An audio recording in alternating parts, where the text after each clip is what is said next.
Para tanan natong mga sala mawala.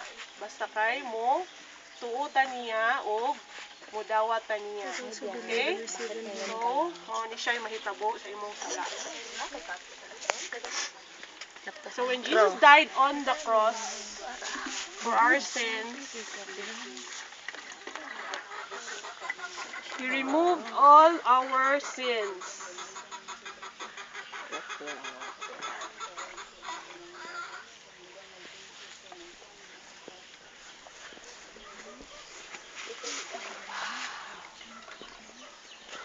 And kasi naitabo sa kwan. Nawala ang atong, so ang nirepresent atong mga color is our sins.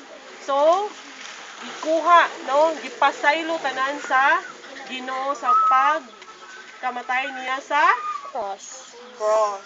Okay. Kita ninyo? Kita. Okay, unsa yung himo sa Ginoo? Alin? Namatay siya sa cross sa atong mga sala. Okay?